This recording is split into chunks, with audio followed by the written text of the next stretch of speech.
We all have stories. Stories inspired by culture, competition, creativity.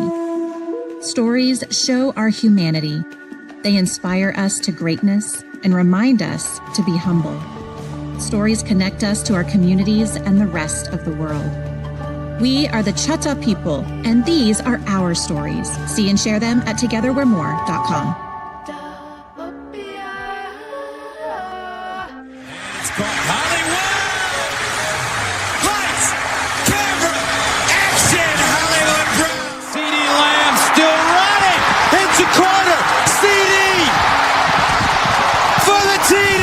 People don't know what it is to be champions. Oklahoma invented it.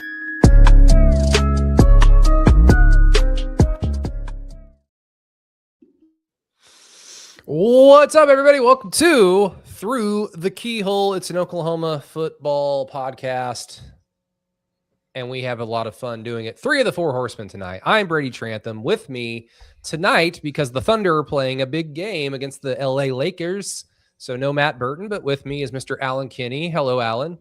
Hey, what's up, y'all? Hello. Welcome. Alan's in, he's around DC in our nation's capital.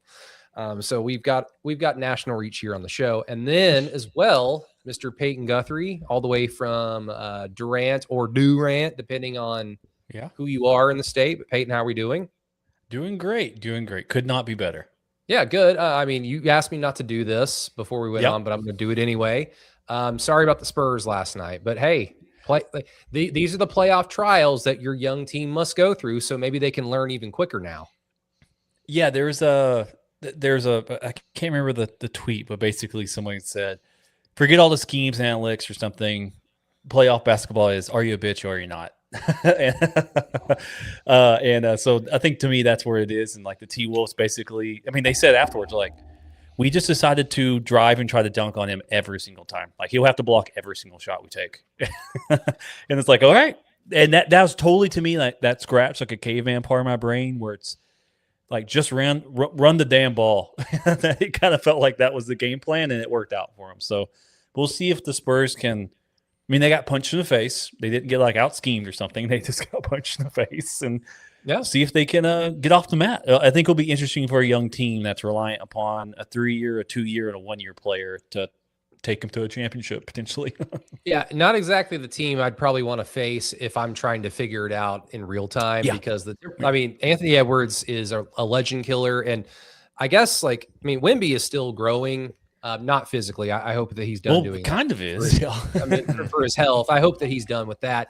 But in terms of his NBA trajectory, he's still climbing. But the legend kind of speaks for itself. I mean, the dude's 7'6" and is a supernova. And I mean, Anthony Edwards, that's kind of what he does. But no, I'm still expecting Thunder Spurs in the Western Conference Finals. That's what everybody wants. That's your finals right there. I mean, Alan, do you have any hope for your East Coast elites, your fellow East Coast elites, the Knicks or the Sixers or what have you? None. No. The Sixers are kind of an interesting team at this point, just because of Embiid. But I mean, last night didn't look too interesting, so. I don't have anything like that. You must have been happy to at least see longtime Wizards legend CJ McCollum have a good little postseason at the beginning. That was nice. Yeah, he went out bad, but boy. I was in Tulsa at Kilkenny's with my wife having dinner, and if you've ever been to Kilkenny's, it's like an Irish restaurant pub, and they brought it over from Ireland, I believe. Exactly, yeah. There are 2 tiny TVs, like they're not big, like at the bar, and we're sitting in the dining room area, and I can just turn my head to the left and I can see like that there's a TV playing, and I'm squinting really hard because I'm like, there is the score funky? Is the score bug funky? And then I try not to have my phone at the dinner table, so I pulled my phone out of my pocket, looked at the score, and just went, what the fuck? What? This is the Orange Bowl, USC, Oklahoma. This is odd. Just airplanes and like pull up, like just flashbacks. I was having it. It was terrible, but the food was good. So hopefully the playoffs are good for our fellow Thunder fans who are no doubt excited for tonight or listening to the show, in which case we welcome any of you. Jimmy in the chat, how you doing?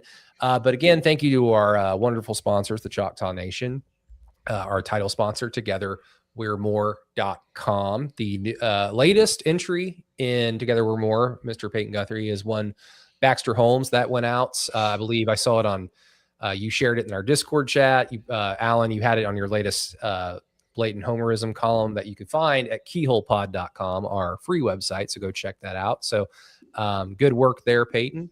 So go check that out, everybody. Then, of course, our Patreon page, patreon.com/throughthekeyhole. Hopefully, some of y'all enjoyed the fact that I cosplayed as a scout and broke down some John Tier film for all of you last week. That is free for all patrons, not just our film tier patrons. So if you're enjoying that, or if you're interested in that, go check out patreon.com/throughthekeyhole. And please, please, please follow us on Facebook, Twitter, wherever you can find us. 5-star reviews, Spotify comments, you name it, it helps out the cause. Just, tell me I look silly with my funky hair. Just tell me it's going to be fine. But let's get into not OU football. There's a topic that sparked quite a little discussion pre-show that Peyton brought to the floor a few days ago in our Discord chat. So Peyton, I'm just going to let you kind of set it up, because something got under your skin as it concerns one Mario Cristobal and the University of Miami, Florida.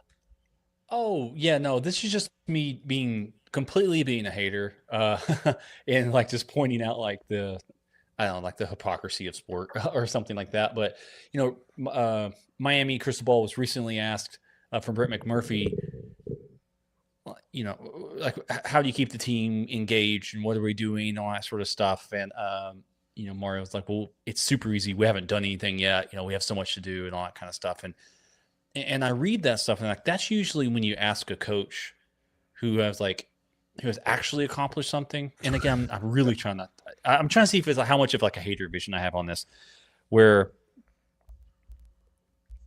you ask that from teams that have really high expectations. I mean, like you basically got to the mountaintop, you didn't get it, but we feel like you're going to get there. This isn't like this wasn't asked of TCU when they lost to Georgia or something like that, where it's like, well, how do you keep them involved? You're like,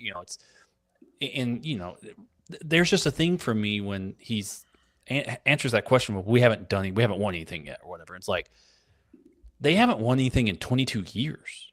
They've never even won the ACC. They've only played through the ACC one time in 2017, right? I mean, yeah, they haven't won anything. But I do understand, and maybe it's just like where my head is when I was like reading that, where I just think about, and there's also another article today, if you guys saw that, about Ohio State, or it's about like how Duke was selling some of their games directly to Amazon and giving money. It's like, what happens if Ohio State decides to do something like that? What happens to the rest of the Big Ten, or do they just die? It's like, Ohio State's like, subsidizing the back half of that conference with their viewership numbers and stuff like that. And it's just so strange, like how college football or college athletic, media very quickly coalesces around certain teams, on that side. Miami obviously being very special in that case, but I mean, it's been 22 years since they've like done anything of note, and they got a nice good draw, and they're just as close as not being in the playoffs at all as they were to have winning the championship. So I know there's just something that struck me odd about it, and something that struck me kind of strange about it. And again, I'm coming from an Oklahoma fan where, every article I'm reading from Oklahoma is basically like, when is this team going to disappear? Jesus Christ. Like, come on. It kind of feels like it's that from that perspective. But everyone's got like, I don't know if you guys watch The Pit. They're like, just like doing compressions on Miami constantly. Like, compressions, let go, check the pulse. Like, keep it going. You're saying that it seems like that there are a lot of people that are wish casting that Miami is like, quote unquote, sure, back. Like they want they want the U back. Yeah. And I get it why, because there's money involved and there's ratings involved and all that sort of stuff. But it just always like, it just seems silly to me, especially from like a reporting perspective. It just seems silly to me and they're all like, Mario knows how to build a winner. I'm like, does he? Like, where is this coming from? All of a sudden, like, I think he knows how to build an offensive line, in a tough-nosed team. But how does that translate to being winner or something like that? I mean, and again, that's just me being super, super hater. I'm not going to lie to you. But it just feels weird when it's like, it kind of happens with Sark down in Texas and stuff. It's like, man, he's built a new Alabama. Like he didn't even make the playoffs. Like, what are we talking about? It's stuff like that to where, and again, it comes for those programs that's on the other side too, when people are like, Arch Manning, the biggest bust of cultural history or something, like after one game. So it's like, I don't know, but there's just something that struck me odd from a media perspective of how those stories kind of cultivate, and you can kind of you can set your watch to it to a certain degree. Yeah, well, Alan, before I let you jump in on this one, Peyton, I do want to give you the chance to at least acknowledge one thing, because we'd be remiss if we didn't mention this as an Oklahoma football podcast. When you say that Mario Cristobal and Miami have yet to do anything, we acknowledge that OU hasn't won a playoff game yet, right? Oh my God, the OU hasn't won a playoff game. Sure. Yeah, but Miami won what, 2 or 3 of them? Yay! That's the end all be all. Like hang a banner or something. Like you got playoff wins, but yeah, if you're going to talk that kind of game in terms of we've not done anything at a program like Miami, that, as you mentioned, hasn't won the ACC, has only played for the ACC once. And again, this is now an era where the conference championship, I guess, importance has greatly decreased. I think we can all agree on. That doesn't necessarily mean that if OU wins the SEC this year that we wouldn't be excited for that or think that it was good. But yeah, if you're going to have that attitude, it's a little silly that all you've done is just kind of go on a hot streak when you backdoored your way into a playoff. Oh well. But Alan, did you have anything you wanted to add to this? Or because, I mean, I'll be honest, like Peyton and I talked before you jumped on for about 10 minutes about Miami's place in college football. I do kind of want to get there because I like talking about that. But as it pertains to Cristobal's like bravado, I mean, it does seem kind of silly, doesn't it? Oh, well, yeah. This is a team that didn't win the ACC this year, and we can all agree that was a really just bunk conference top to bottom. I mean, I don't know. I mean, there was the whole thing. I mean, you look through what the teams they beat this year, and until it's kind of once until, I mean, Notre Dame is a good team, right? But then the rest of it, man, you look through here, these aren't like great wins by any stretch, and I mean, you got losses on here to Louisville and SMU. I mean, this is a team that got a good draw, or I mean, but I also feel like maybe that's going to be the way things go in college football in general going forward. But no, I mean, I think that Cristobal is. I mean, I've never thought he was a particularly good head coach. He's clearly a phenomenal recruiter, but I mean, he's a bit of a buffoon, and so I just don't I mean, whatever. Yeah, good for Miami, I guess.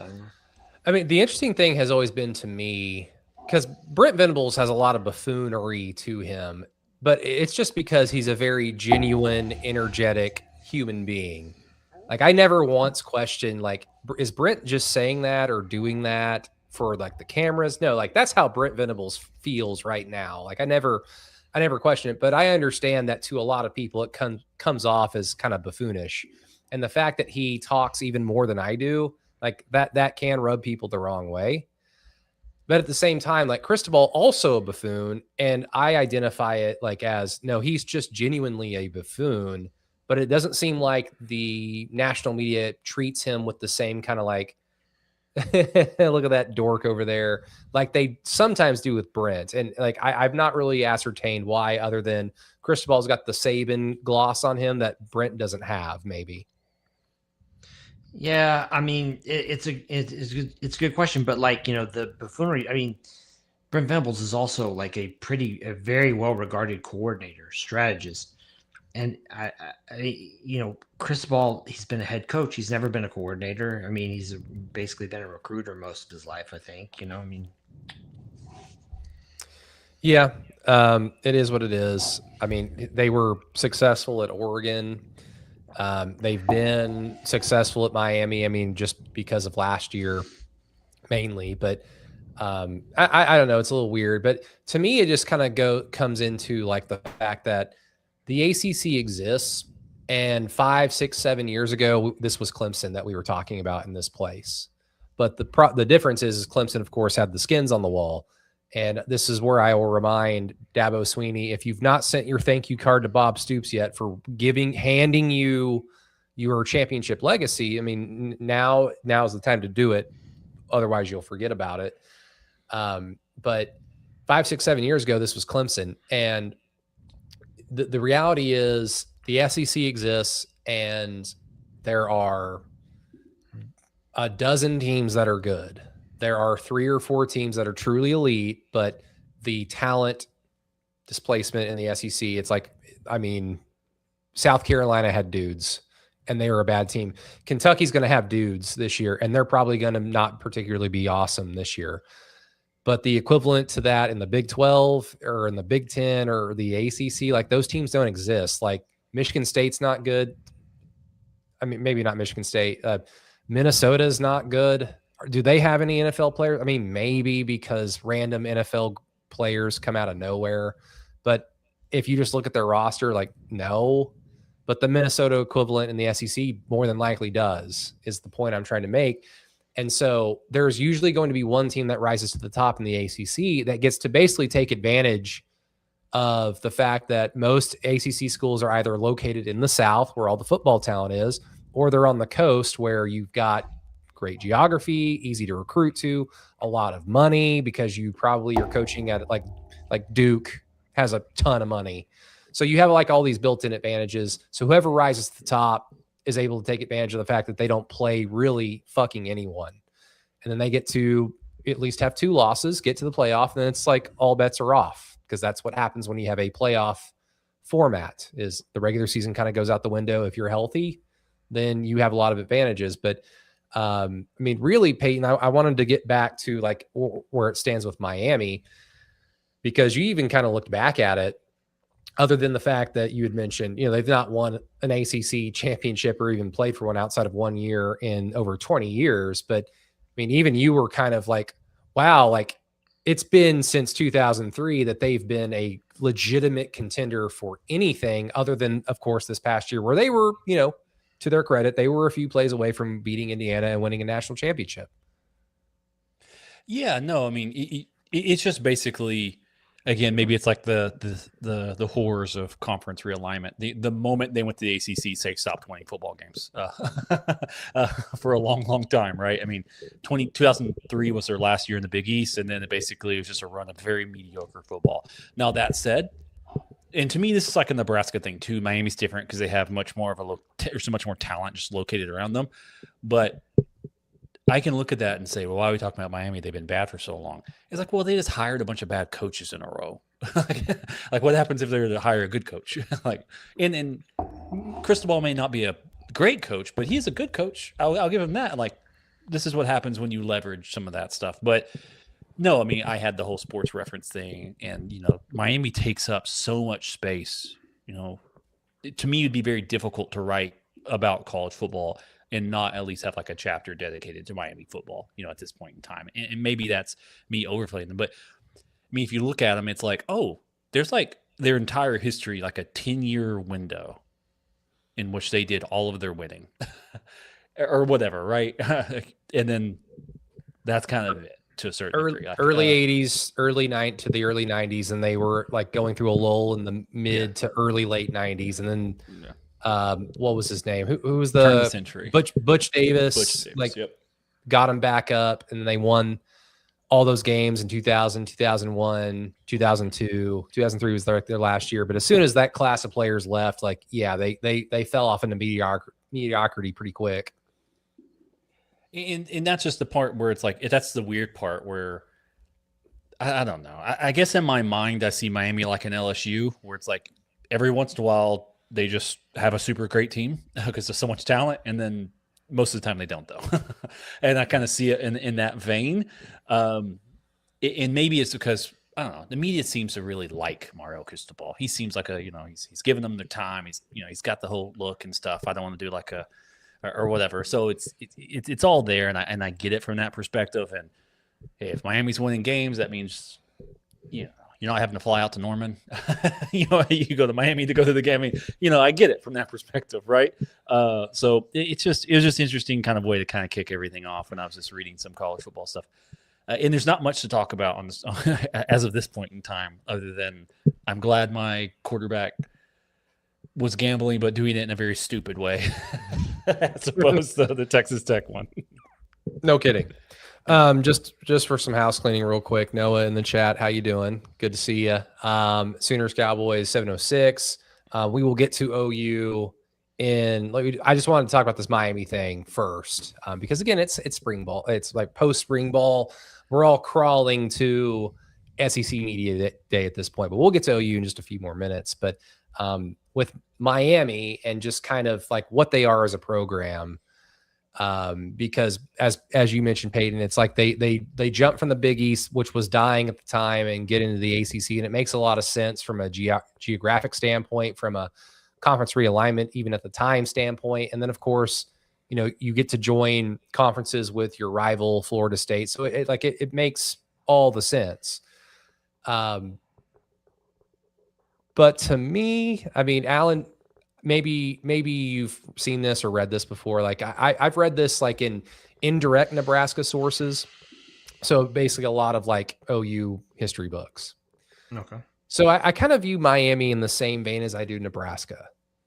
And Nebraska, one of the major reasons why they were good was because they were at the forefront of strength and conditioning. And that might sound silly, but in the 60s and the 70s, there's a reason why Michael Jordan is such a weirdo to a lot of like NBA players in the 90s, because, oh my God, he went home and lifted weights.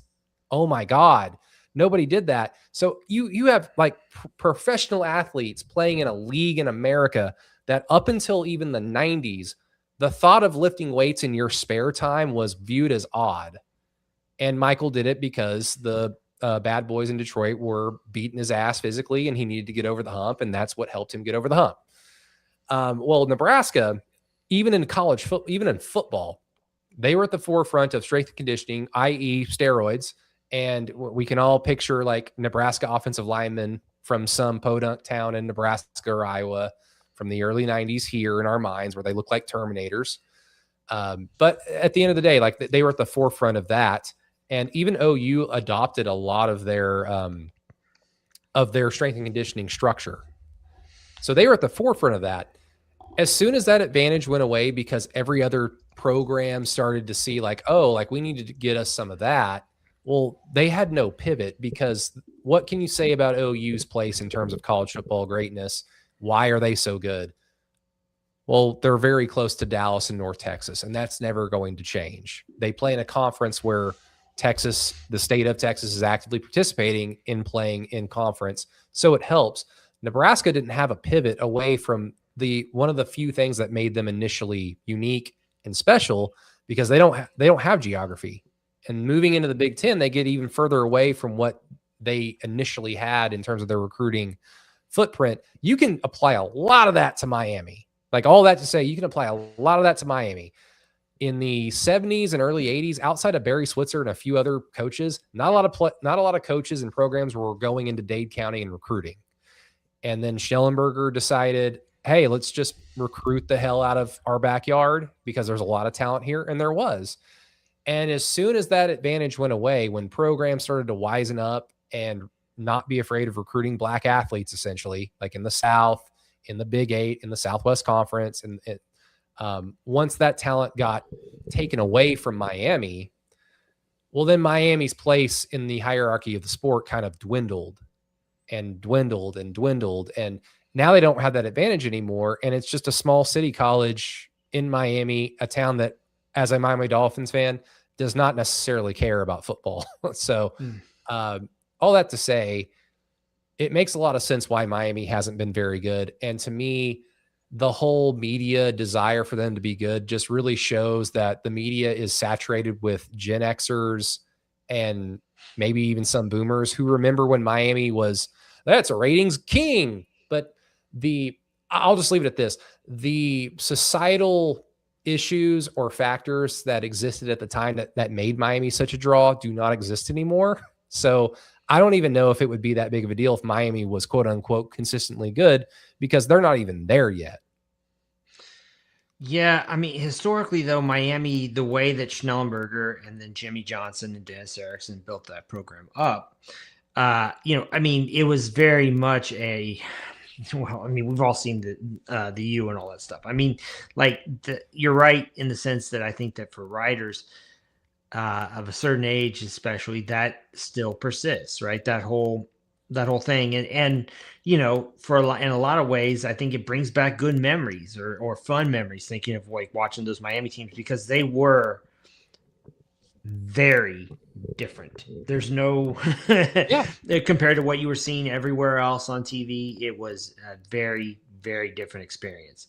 So I think though that I mean, I just think that with Miami, I think that it's as much anything else. It's the culture that you mentioned around Miami. I mean, that's such a transient town, kind of. There's not, I mean, not a lot of just local flavor there, right? I mean, and I mean, like I just look at it and I don't feel it doesn't seem to me like they have a particularly strong like alumni base. They don't. The stadium situation there is really bad. I mean, all those kinds of things kind of add up to kind of an apathetic environment around the program, it seems to me, outside of the media. It's kind of a weird thing, isn't it? That they have that much, still have that much stroke with the media. But I mean, a lot of times we kind of just forget Miami's there, until they pop back up. And I mean, it's hard. You can't ignore they just went to the national championship game last year, and so they're top of mind right now. Well, we're gonna ignore it from this point on until they do it again. So, but that was us talking about Miami. And look, there's probably dozens, hundreds, thousands of OU fans that love to hate Miami. It's an OU football podcast, so we can have fun with it sometimes. But let's get over to the OU football. And Peyton, I'm going to let you, because we could go really any way with this, because again, it's post spring ball.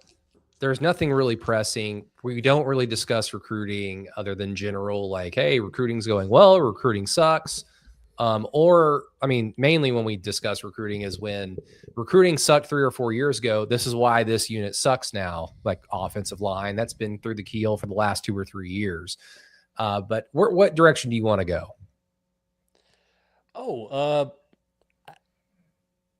I think there's some, what am I trying to say here? Let's talk about school. Let's talk about the program, the talent level. Because like when we're talking about, I'm looking at show notes. You're talking about, let's talk about Ben Arbuckle and what you want to see out of him. I think that's a good way to move forward. And if I can answer that question before we get in there, like what do I think needs to happen for Ben Arbuckle and OU football? Man, this is going to be it's going to sound like a lead balloon. I think it's already happened. Right? I mean, you had 2 freshmen, you had 2 5-star freshmen on the offensive line last year. They're sophomores now. You went and got 3 tight ends who now can block. You've got some running backs who look like they're healthy. I mean, it's kind of like, oh, I bet his scheme's going to look a lot better next year. And nothing really has changed schematically at all. It's just all of a sudden they have an offensive line and they have some running backs and some tight ends that could block. It's what I always say. And I get killed for it, but I'm fine being the stupid person. But like teams don't materially just get better over the season or something like that. It's usually just like talent availability. It's like all of a sudden Oklahoma's going to be. I'm pretty sure I'd stake a lot on it. Oklahoma's going to be a better football team next year, purely just because they have some more talent. And like, I know that sounds silly or whatever, but you've got better talent, and the coaching does play into it. Sooners Cowboy, you talk about it. The biggest addition is the new running back coach, McCullough. Yeah, I think that will be helpful in kind of moving that way. But I think probably the more helpful thing is that those running backs are, 1, healthy, and that 2, they have holes to run through made by the offensive line. And I think that will just be better off, just in its entirety. I'm not sure. And maybe honestly, I guess the biggest thing I want to see out of him is some when to do substitutions and stuff and figure out how to do them, not late in the play clock and stuff like that. I think that's probably the biggest thing. No more stretch plays to the short side of the field on short yardage situations. No more of that. If you watch the spring game, I think we're going to be running a lot of stretch outside zone. Maybe. Well, see now, like going back to what you had said initially, Peyton, with this topic, do teams get better? Are they just what they are? I do think that it would be fair to ask the question pertaining to Ben Arbuckle was he simply, based on what you saw last year, so the skeleton of seeing what he probably more than likely wanted John Mateer to do, and then seeing what John Mateer did. Those can be two completely different things. So based on what you saw last year, is it fair to say that I think Ben Arbuckle's good? He just simply needs better talent, i.e., or more experience, i.e., the offensive line just needs to be better. I would be confident that with a better offensive line, that he's a good offensive coordinator. Is that fair? Oh, I think he's more than a good offensive coordinator. I mean, just seeing the structure and the stuff that I watched on some of the all 22, yada yada that I've been able to see is there are guys running open, right? The issue is Oklahoma had a lot of injuries up front, running on 2 years now, not as bad as 2 years ago, obviously. But because of recruiting failures, you had two true freshmen out there playing against a lot of like upperclassmen and stuff like that. And those guys had to go out and make mistakes. And you had, for this coming season, those mistakes should have benefits for Oklahoma for this coming year, because they've ran the mistakes, they've learned the lessons, they got punched in the face. Like we talked about the Spurs earlier. It's like they got punched in the face and let's see what can happen, right? Like Oklahoma took its lumps and took its punches from that side, these younger players. And now you've got two true sophomores who will be playing offensive line. They're both very good. They both performed really well. We'll go on that side. From your other side of like, oh, what can Mateer do better or something like that? I just kind of think Mateer is Mateer at this point in time. That said, Baker was Baker until he slowed down.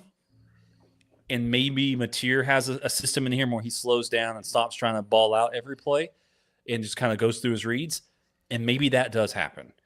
But we've talked about the last few episodes where there's been a lot of concern or a lot of media attention put on.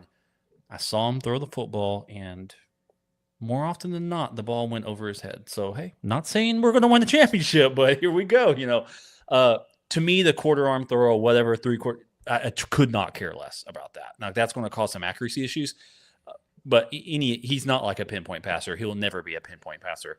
To me, it's more, can he see who's open or what the defense is allowing to be open, because defenses can't cover everybody all the time. They're going to allow something to have open. And if you watch, we talked about Miami. If you watch about the Indiana-Miami game, Mendoza just ate them up by taking all the free routes, the free access routes that announcers kept talking about. It's like, just take them, keep going, live for another down, and kind of keep moving down the field. To me, the biggest issue wasn't that Mateer was missing throws or something. It was that the rest of the OU offense wasn't able to support Mateer when he was injured and wasn't able to go that side from like running the ball. The running offense was Mateer. The passing offense was also Mateer. There was something where he had to do everything, which just isn't a recipe for success, in my opinion, based on his current athletic potential or something like that. It's the way I would best phrase it. Yeah. I guess setting aside John for now, Alan, just going back to Ben Arbuckle. I mean, did you see enough out of him to suggest that OU can make not just because I think a lot of OU fans have been humbled by the lack of offensive explosion for the last 2 seasons now. So they're asking for just like a realistic, jump into the top 30s. And while that would be good, I don't know if that guarantees that OU's a better team next year, because I mean, you've got to be able to outscore some opponents, and having a top 30 offense, I don't know if that puts you in the category of having enough of an explosive offense to outscore potentially Georgia on the road or Texas in the Cotton Bowl, or, just some random bad night in the swamp against a new coaching staff in Florida. I'm just curious, did you, from what you saw out of Ben Arbuckle as a play caller, play designer, what have you last year, and assuming that OU will have the near strength of an offensive line next year in 2026, have you seen enough to suggest that you can be you can hope for even much more of a jump offensively in 2026 with Ben Arbuckle? The true kicker is just, do you get good John Mateer on that day or really bad John Mateer on that day? Well, I mean, I consider part of Arbuckle's job to get us to the good John Mateer, but Yes. saying that aside, I actually think Arbuckle's a very good scheme. With the scheme, I think he's a good play caller, all that stuff.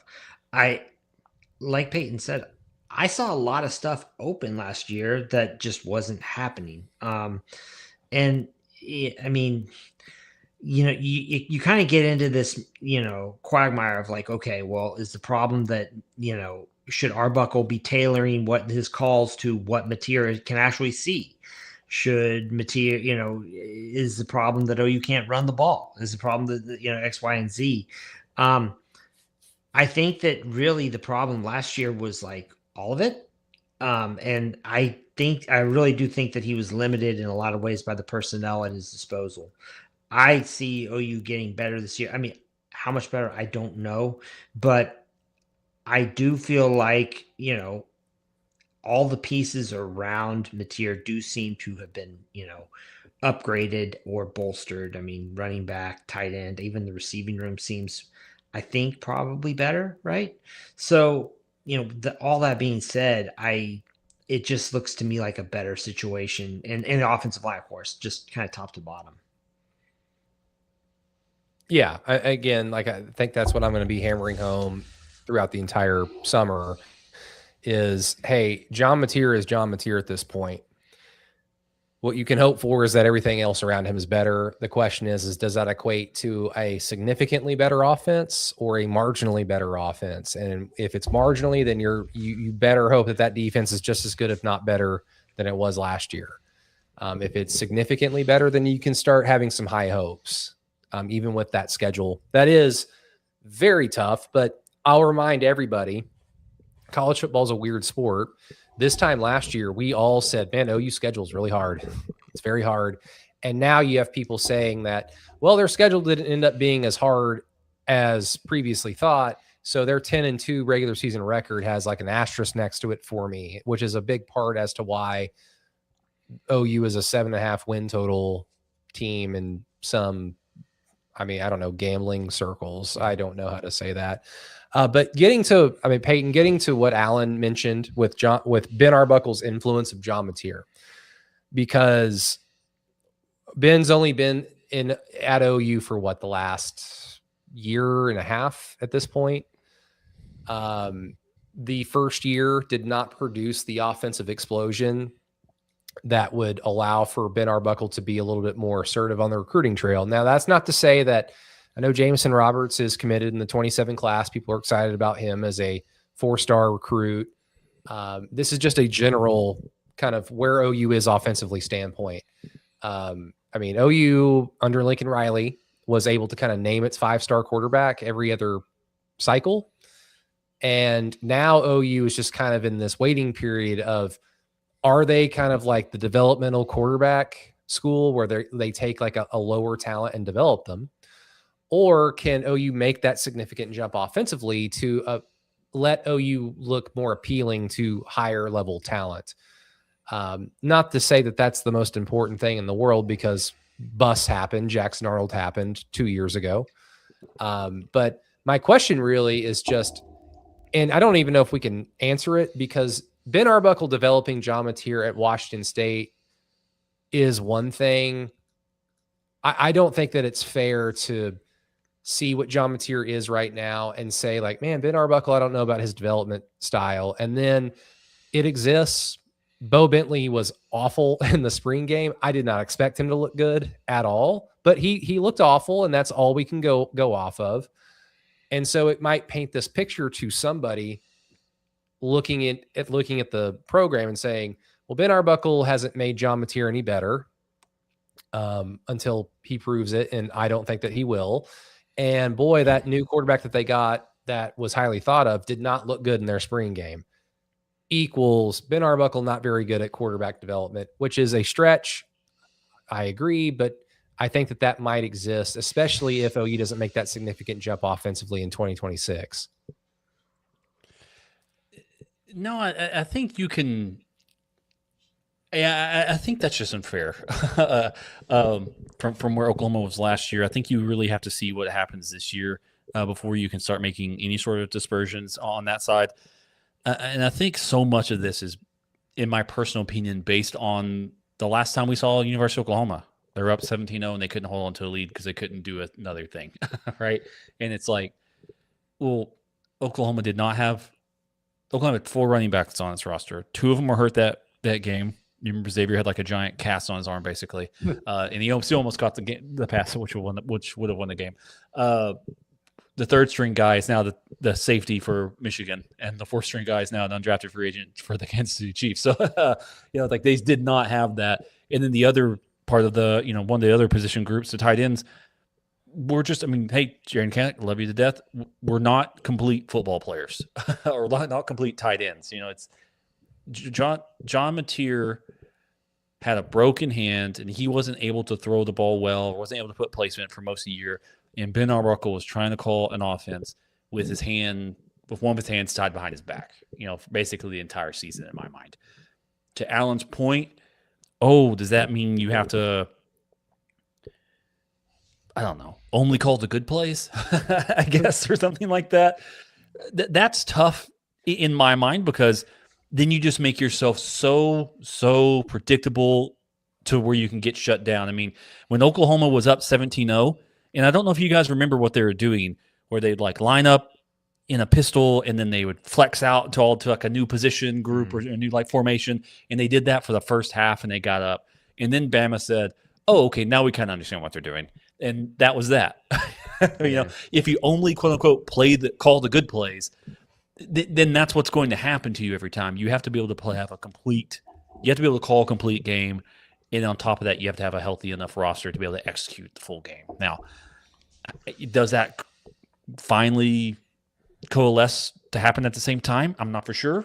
We're already seeing running backs and wide receivers get banged up, for Oklahoma. Maybe it's just never going to happen.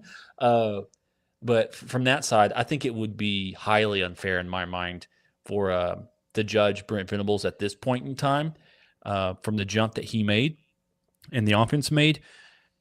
To me, the team performed from a system side, and again, like that, sometimes the system doesn't produce results. It felt repeatable, and I think you'll see the benefits from that this coming fall.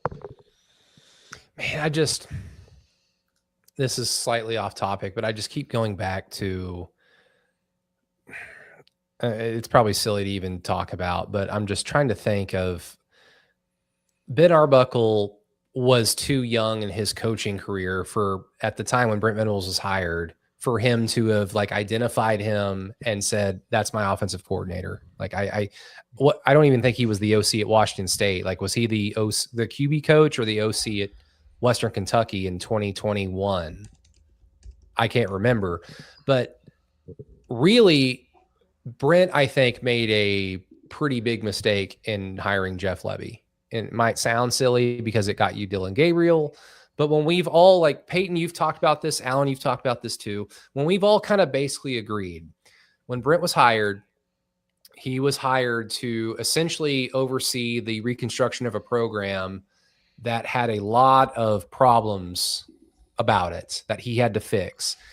And you could have gone about it one of two ways. You could have gone and chased wins initially and shown the appearance of everything's fine while slow playing the long-term fixes, or you could have just said, fuck it. We got to fix it kind of basically day one. And he started a lot of that process day one, but not all of it because he allowed a lot of players to stay, as we all remember. But getting Jeff Lebby and then, i.e. getting Dylan Gabriel, was him kind of having one foot in the water and 1 foot out of I'm not really trying to chase wins, but I actually am, because we need to have some semblance of an identity offensively still, while I'm trying to like teach like the Danny Stutzmans and the Ethan Downs how to play actual defense and building that culture up. As time has shown, Jeff Lebby is a shitty ass evaluator of talent. His recruits fucking suck. They're fucking awful, terrible. Jackson Arnold is a terrible, terrible quarterback. And OU could have had any other offensive coordinator, and I would argue that they would have hit probably on some random other ass recruits to the point where the offense wouldn't have fallen so far. And then maybe if they didn't get someone like Jeff Lebby, maybe it would have forced Brent Venables to actually keep an eye out for like the next hot shot offensive coordinator. And he would have found Ben Arbuckle much sooner in the process, which, I mean, that could have led to a bunch of other things. But I mean, Alan, I brought that up just because at this point, like Brent Venables should be turning the corner into like, no, I'm like the OU head coach for the future. But we're still waiting for like the offense to kind of like show itself. And there are still a lot of assumptions going into next year that the offensive line is a strength. We are assuming that. There's some evidence to suggest that, but it's at this point, it's still an assumption. We assume that the tight ends will be much better, but that's an assumption. And 5-6 years ago, OU brought in a former player that played at a high level in the NFL and in college to be a position coach for the first time, relatively. He was at Arizona first for a year.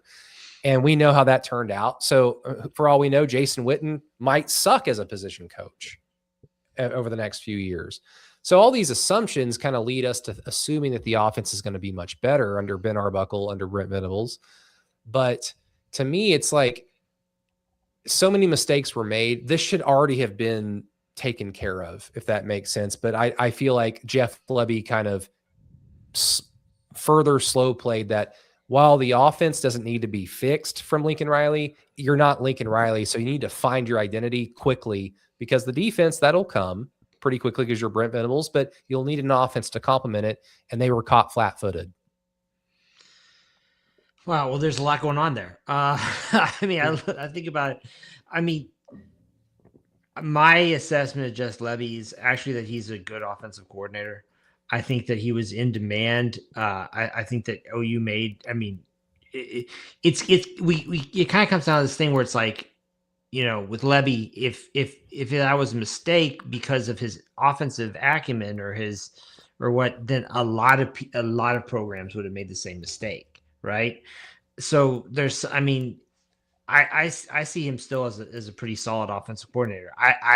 There were a lot of other reasons why I didn't think that Brent should have hired Lebby. Yes. And in a lot of ways, I mean, I would say that was kind of, in my mind, that got the program off on kind of a bad foot, just in general. Or it was just one of those things that it just didn't need to happen.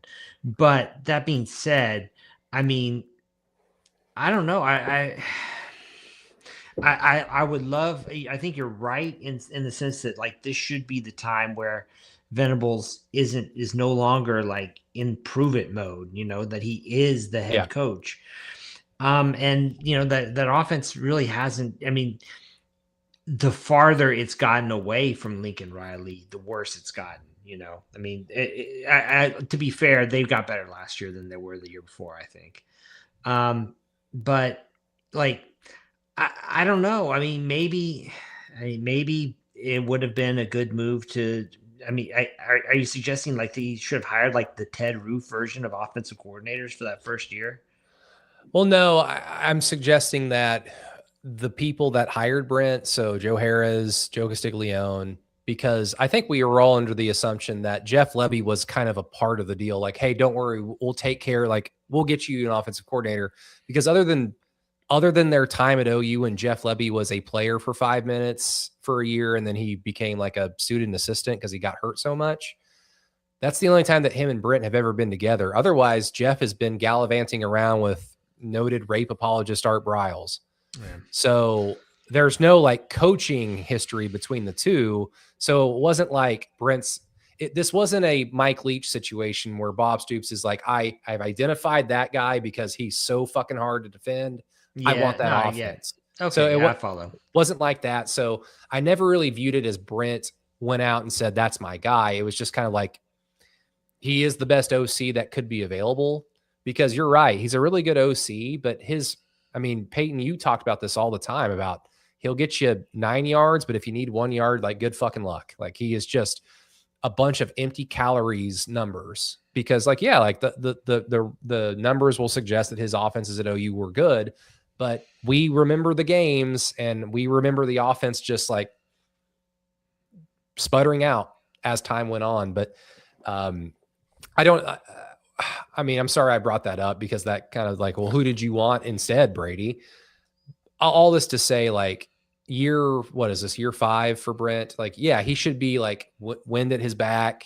The momentum has already been recaptured at this point, but he's still having to prove it as a head coach in terms of winning and losing, but also, like, can you develop an offense? And, Ben Arbuckle is now kind of hoping that a lot of those assumptions become the case, and that John Mateer just makes significant improvements maybe in his decision-making, because the mechanics are going to be what the mechanics are.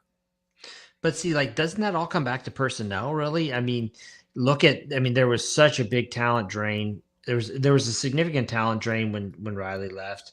They still had some good pieces there. But to me, it was kind of, I don't know. It felt to me like there were a lot of guys that could have gotten, kind of moved out when at that point that Brent didn't do that. And then on top of that, busting on the quarterback, right? I mean, again, like, I think that busting on Jackson Arnold was just, it was such a big blow to the gradual progression and trajectory of the offense, more so than anything any coach has done. Just my take. Yeah.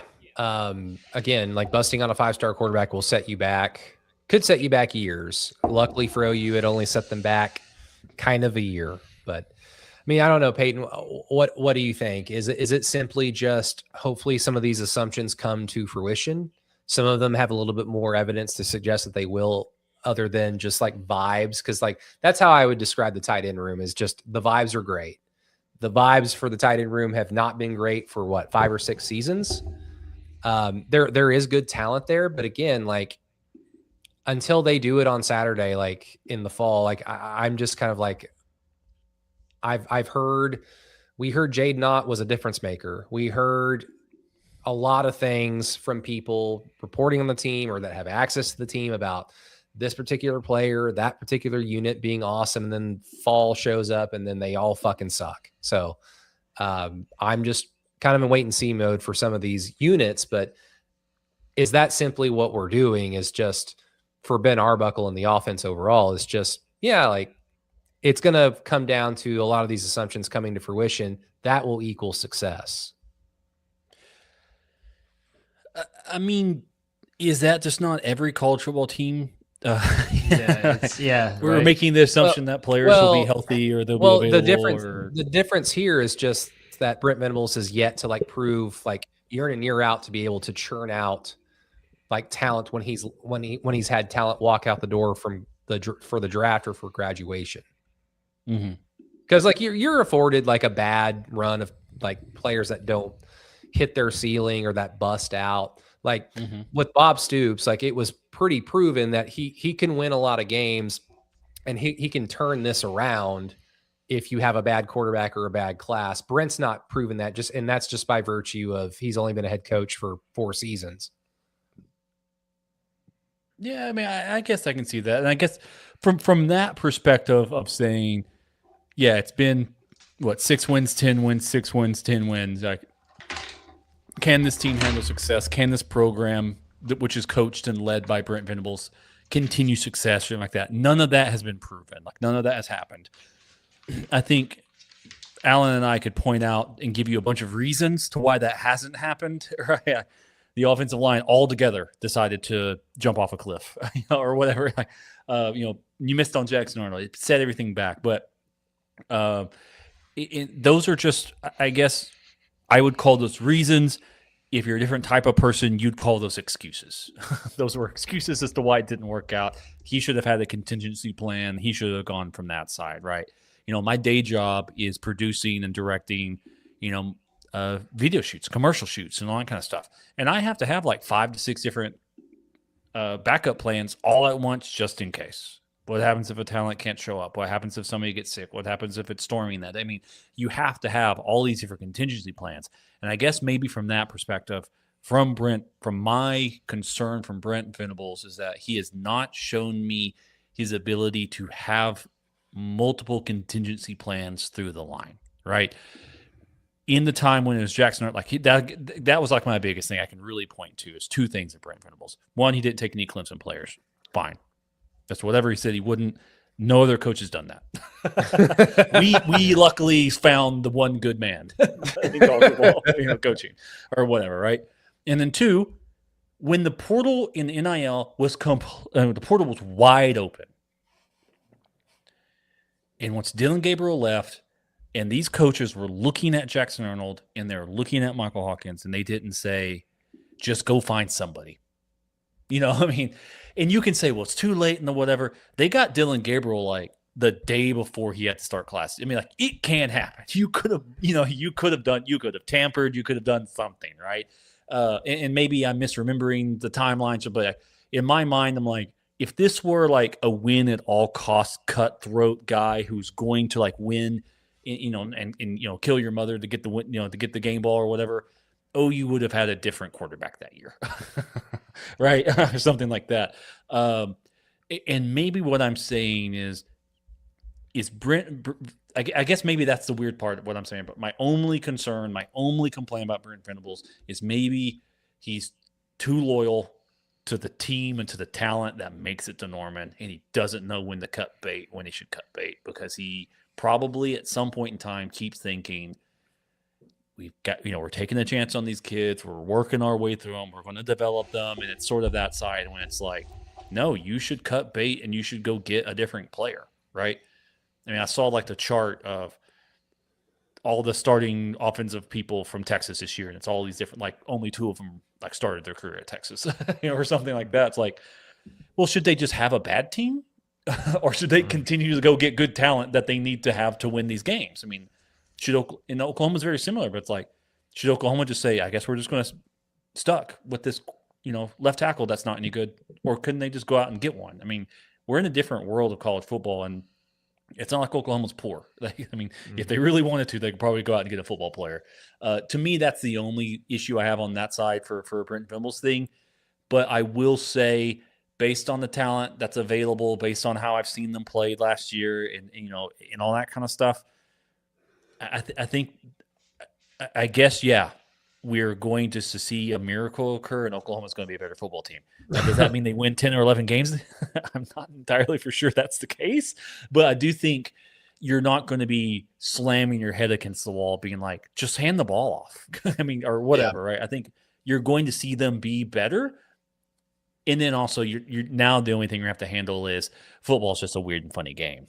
Sometimes you don't win. Sometimes you don't win the games you should, and sometimes you lose the games you shouldn't. And so, I mean, that's just the part of it on that side. But I don't think it's going to be where Oklahoma just gets outclassed or something like that, like we've seen it happen in Dallas the last couple of times or something like that. Yeah, and I do want to raise a point about the tight ends. If you look at the tight ends, I went back and looked. I just now looked up the stats of the guys who they brought in last year versus this year. I mean, like this year, you got to combine like probably 70 receptions and like 10 touchdowns that you're bringing in at the position. And last year, those were the guys that transferred in. It was like maybe 15 catches, like total. I mean, it was. I'm not saying that I'm going to sit here and say that they suck until they prove otherwise. What I'm saying is I'm not necessarily buying right now that they're going to be a strength, because catching touchdowns at Colorado State is great, but can you do it in the SEC? I mean, we just watched a quarterback last year that, yes, he was hurt, and yes, he couldn't grip the football for half the year, but we saw a quarterback that still, his hand is not making decisions for him. Like Is his hand influencing some of the decisions he's making? Sure, of course they are. Is his hand not seeing fucking Deion Burks wide open over there? No. Like, that's where I'm like, yeah, that was a dude that jumped from the Mountain West to the SEC, and it showed in a lot. So, you get Jack Van Dorsler, Rocky Beers, and Hayden Hansen, and yeah, like they're talented and they've got some skins on the wall, but they need to prove it in terms of like when the season starts, if they're going to be a strength or not. And also, unfortunately for them, attached to that is John Mateer has to see them and throw them the football accurately. So it may be for not, but again, I don't think that they're going to be trash. Yeah. And I do want to point out, you mentioned, and again, just pointing out, not being hateful. You pointed like, it's great you did all that stuff for Colorado State, but let's see you do against the SEC schedule. Well, two of those tight ends did. So, it's like we do have some. Two of them some of these guys are going to be used to it. Two of them did from a run blocking standpoint, not from a like. And look at that awesome all-conference tight end catching touchdown passes. Hayden Hansen. I mean, Florida fans do not like Hayden Hansen for whatever reason. I mean, they had Florida fans don't like anything. I know they had way more problems offensively than Hayden Hansen, and Jack Van Dorsler was a true freshman. Seeing the field is like incredible for him. And so I don't expect him to be a dynamic tight end just yet. So, I mean, yeah, like they've got SEC experience, but guys, I don't know if OU's going to have like Jermaine Gresham out there. I'm not saying that you guys are claiming that they will or that fans will, but there's just unending excitement that I think is more rooted in, God damn it, please give us a good tight end. Yeah. I think you're right on that side where it's, and I guess maybe that's the point where Alan and I are both looking at it saying, as long as it's not like a massive negative, it is a massive bonus, but is that good enough to win you more games? I'm not entirely sure at that point in time. You're right on that time. I'm not sure on that. Yeah. I think for sure, just with Hayden Hansen alone, I think for sure you're going to have a tight end that justifies his presence on the field because Jaron Kanik obviously got drafted. That's great. Phenomenal talent. Did he justify his presence on the field all the time? No, because half the time he was asked to be the lead blocker, and he's not that type of player at the tight end position. Hayden Hansen, when he's going to be out there and his primary role is go open the fucking hole. Yeah, I believe that Hayden Hansen can physically do it and knows what he's doing. So just from that standpoint alone, they have greatly increased. And I know that right now before they've even played football. So, hey, step up in the right direction. But I mean, I don't know. Let's end the show. Like I will tease because there was a topic the other day about the 2021 coaching carousel. And just as a little tease, maybe for next week, who had what was the toughest rebuild job? And not necessarily that, like Notre Dame didn't ask for a rebuild when Brian Kelly left to LSU. But of the schools that were truly kind of like, we need to bring in a new coach to bring higher success than we have seen the last handful of whatever years. You're talking what? Miami, OU, USC by getting Lincoln Riley. Which one of those programs had the toughest rebuild? And, I think we can have some fun discussions about Lincoln Riley and Brent Venables next week. But let's end the show, Alan, with a little bit of the talk about the win total, the win-loss thing, just a little bit of that. And this kind of goes back to like what we were talking about a little bit earlier about how this should be the year where Brent's not necessarily in prove-it mode, but it does appear that to a lot of people with betting knowledge that no, he's still very much in prove-it mode at this point. Yeah, absolutely. I mean, the 7.5, it's funny. Because like, if you look at across the SEC, I actually wrote about this, early last month. And like, if you look across the SEC, I think the majority of teams, they've all knocked them down in their preseason total from a year ago to where they are now, which actually makes sense because a lot of them, it's now a 9-game conference schedule, not an 8, right? OU was one of the very few teams that they actually gave an extra win to. OU opened 2025 at a win total of 6.5. Now it's up to 7. So they're actually, I mean, it's almost a more promising, kind of statement about what they expect out of OU. I mean, I don't know. I look at the number and I think it's just about right. I mean, I hate to say it, but like you are betting on Oklahoma getting better this year, right? And I mean, there's a lot that goes into that, I mean, oh, well, they have a quarterback back and John Material will get better. Okay, but that quarterback also missed some time in the middle of the season last year. I mean, is he going to be able to get through the whole season healthy? There's so much of that, and looking at the schedule, it's not easy. I just, to me, the number looks right in like from a risk standpoint, because if you set it real high, everybody will go on. Like all the people with big money will go under it because, I mean, if you, I mean, OU winning, say you put it at 9.5, OU winning 10 games versus winning 8 or 9, like that's an easy call. Like to me, the number's right. When you put it like that, yeah, that makes a lot more sense. So, I mean, Peyton, what boat are you in? No, I mean, I where Alan's coming from, that's something I did not see. Where it's like, well, Oklahoma's one of the only teams that actually gained a win this year while taking on an extra SEC, game on the schedule. At least gained a game in the win total. That kind of reframes it in my mind on where Oklahoma is going to be, especially playing a 9-game schedule, and then also you have Michigan on top of that. Mm-hmm. There's not that many teams in the SEC who plays, another, this year, another top end team that they're going to have to worry about. Texas obviously being one of them, playing Ohio State. There's not that many teams who get to do something on that side. So seeing it from that perspective, I think is good. Yeah, I think it's weird if you look at it and you say, well, you're saying 8-4 is like a success. Like that's, I don't know about that. Like that's a weird way of thinking about it, but I don't think that's what it's saying. I think there's like, I don't know. I guess that is what they're saying, but there's like a statistical model, like broken down if you run it that way. To me, if I'm looking at it and, I'm looking at how many of these teams have new head coaches, how many teams have new quarterbacks, how many teams have new coaches and new quarterbacks. And it's like that kind of lines up okay for Oklahoma once you really start breaking it down from like that old school way of looking at it. And it's like, well, how many of them have to replace their coordinator? I mean, there's been a lot of turnover in the SEC, which Oklahoma should be able to benefit from, which they may, potentially, right? I'm going to lean more towards, to me, I'm looking at 9-3, like right in the eyes. But that's also me saying they beat Michigan, they lose Georgia, they lose Texas, and they lose one more game down the stretch. Like that's just like a dumb caveman way of looking at it in my mind. If they win Michigan and then one of the Texas Georgia games, then all of a sudden I'm thinking, oh, this is just a better football team than I thought. Maybe it's 10-2, maybe it's 11, something like that. That's what I'm thinking about on that side. But if they go 7-5, hell, if they go 6-6, I think it's just tough to keep.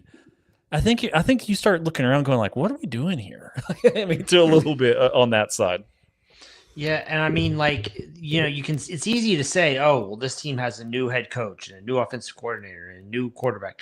The problem is, like, a lot of those teams that we're talking about right now, they're in like November when they've got 7 games under their belt. They're not new anymore at that point. I mean, they're not, they've actually had time together and they start gelling. I mean, that's the kind of stuff you got to look at too. 2 points real quick. So, and I could be wrong, so correct me if I'm wrong, but teams in the SEC that are bringing in or starting new quarterbacks this year, Alabama, Arkansas, Auburn, Florida, Kentucky, LSU. Do we consider Missouri because they played both guys? And the other, like one of them transferred. So like, yes, no. I say no. Okay. I don't consider. Tennessee, Vanderbilt. Now, if I told you that OU is only playing one of those fucking teams, does that? I guess so, yeah. Like there is no like OU got the short end of the stick in a lot of ways, and one of those ways is half the conference is returning their quarterbacks from the previous year, and OU's playing all of them. and one of OU them's is Trinidad Chambliss. one of them's Trinidad Chambliss. You got Texas A&M and like Marcel Reed. He's experienced, and experienced quarterbacks are dangerous, even though I think that he's not particularly awesome. Lenora Sellers, extremely athletically talented, but not a very good quarterback, but has a propensity to be awesome on any given day. That's dangerous. Trinidad Chambliss, like you mentioned. Gunnar Stockton's probably one of the best quarterbacks in the country. Right up there. I forgot Gunnar Stockton was a human being. Yeah. Until just this moment. And it's also weird because I do not consider him a good quarterback, but he's good in that system, I guess. Maybe he's better. He's good in that system. He's a gamer. He can make plays with his feet. Like, he's a dangerous quarterback to play, even if you're a good defense. Like, he can be frustrating. And then, of course, Arch Manning, who is extremely talented. If he makes a jump and improves on some of his flaws from last year, he's going to be one of the best quarterbacks in the country. And then he's got skill talent to burn. So that's one point. The other point, kind of going back to, and we talked a little bit about this last week, but like the whole, like, is 8-4, 9-3, like, are you a good team? I think that that's completely relative to your expectation, because there's a lot of, like, now that it's in the rearview mirror, Texas last year is viewed as a good team. They went 9-3 or 10-3, winning their bowl game. They are a good team relative to the sport of college football, because there's 200 teams that play the fucking sport. Like, they are, of course, a very good team. They are one of the best, most talented teams. But in terms of what we saw at the end of the year, not ideally, not on a fucking neutral side, if they played 10 times, none of that bullshit. What we saw last year, relative to their expectations, they were not a good team. So, like, Peyton, Allen, what are your expectations for, like, what standard are you holding? I'm not asking you to predict their win-loss record, but how are you judging this OU team? Just really quick off the bat. Like, playoff, no playoff, playoff wins, like, what tier are you kind of judging this OU team going into 26? Man, I always look at it like, how it's tough for me to say, because I want to see the team actually play. Like, I want to see OU stomp some teams. If OU loses 4 games by field goals and doesn't make the playoffs or something like that, then, like, I mean, the way with the way the schedule is breaking out, the way things are going right now, I mean, like, they're probably a really good team that just had a tough road. You know what I mean? Like, I just don't. I don't know how to answer that. Okay, Peyton. I'm, because you mentioned, like, playoff, this and this. Like, to me, this is going to sound really nerdy.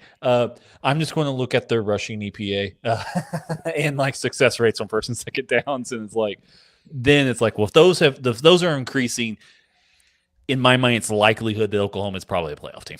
But okay, if they stay around in a bad way or something like that, then on that side, to me, I'm looking for marginal to, above average growth on some of those, success rates and first, second downs and EPA when it comes to the rushing attack in specifically. Yeah. Well, so again, if your standard for this team is they need to make the playoff, and they go 8-4 or even 9-3, I mean, it's much better than going 6-7. You've retained your honor. I mean, that was my whole rallying cry in 2022 was, for fuck's sakes, just win these. Like, none of this matters. Like, this is OU. We don't care about, going to a higher bowl. It's like the season's already lost, but you can retain your honor, because losing more games could hurt you on the recruiting trail. It could hurt your reputation. College football is all about optics in a lot of ways.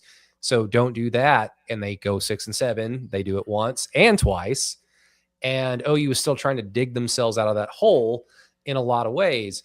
So if your standard is playoff, 9-3 doesn't get you in the playoffs, so you're not a good team.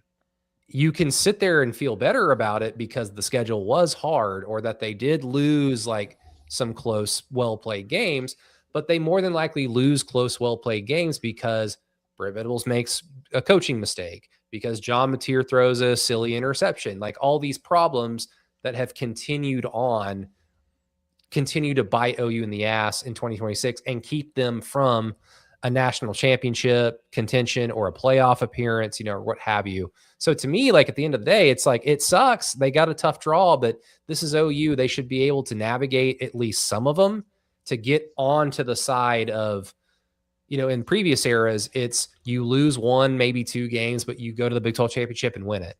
It's like, yeah, we're not competing for a national championship, but you've at least met the minimum requirement of being a good team. So the minimum requirement for this team to some people is playoff. To some people, it may not be playoff. So it just really depends on how you view things, how 8-4 or 9-3 looks. And the closer we get to the season, guys, like I am expecting that the rushing numbers look better, Peyton. I am expecting that the tight ends do become like a strength because I'm hopeful that they can be. And I am expecting that the offense overall is just better. That should equal, you're not just getting into the playoff, you should win one. And if they go 8-4, 9-3, then unfortunately I would view that as not a good season, a better look than 6-7. I'm not going to say fire Brent Venables or anything like that, but it would be like you failed because last year Texas failed. They had the best quarterback in the history of recruiting. They had all this talent. Steve Sarkisian has built it back up in Austin, and they get punked by Ohio State, and they get punked in the swamp. And then they get punked by what? Georgia. They get destroyed by Georgia. And I'm sorry, but at that point in your program that you've built up, Sarkisian, that's a bad season. But now that everyone's really excited for this year, people are just kind of glossing over last year and just kind of relying on the fact that they went 9-3. Like that's a good team in the SEC, and they were just like a stone's throw away from the playoffs. So that's just how maybe I'm being too mean, Alan. I don't think you're being too mean, but I mean, like, I guess the way I would look at it is like if OU goes 8-4 this year, I mean, I would look at it. I don't think that Steve Sarkisian is like in a lot like win now or lose your job type situation, absent like it just completely falling apart at Texas, right? But I mean, there's going to be a lot of heat on it, like time to get this done for that's how it is this year for them. And if OU puts together a good year that doesn't make the playoff, but they show a lot of steps forward. I mean, like I'm going to be looking at like, okay, Brent, like we've done this wild. Like let's see time to make this really work. If that makes sense. Yeah, no. It, I think truly at the end of the day, it just kind of, it falls on how you view like where they should be. But again, like going back to your original point, I want to see them play first, but that's kind of the holding pattern that we're all in, is we're all kind of waiting, but some programs seem to be set up a little bit more like Texas for you to feel a little bit better about projecting the season as early as May right now. So I don't know. It's just something I thought about. Peyton, I mean, I'm surprised. Did you guys just not know about the returning quarterbacks in the conference and how OU got the short end of the stick? No, I just knew some people went through here. And Oklahoma, you said Oklahoma only plays one? I think I see two. I was saying, surely Kentucky doesn't have their starting quarterback. Yeah, Kentucky right? has a new quarterback. They have the Minchie guy from Notre Dame, and then Florida has somebody new, right? Oh, yeah, you're right. Yeah, you're right. Yeah, because even Mississippi State, I think they're bringing back their quarterback from last year, right? They just don't have. It's a guy who played last year. He looks good. I mean, that team's going to be tough, like in a Mississippi State type of way. Yeah, and it sucks that OU has to play them on the road in funky Starkville. But again, I'll fall back on Jeff Lebby sucks as a coach, and Brent Venables should not lose to him. So, it's just, again, goes back to standard. What are you judging this team off of? But any other thoughts, Peyton or Alan? No, I guess my only thoughts are hopefully you guys. I mean, my assumption is you guys are also refreshing the track, refreshing the live tracker for Cocodona 250, like I am. And big shout out to Jason Hammond from Piedmont, Oklahoma.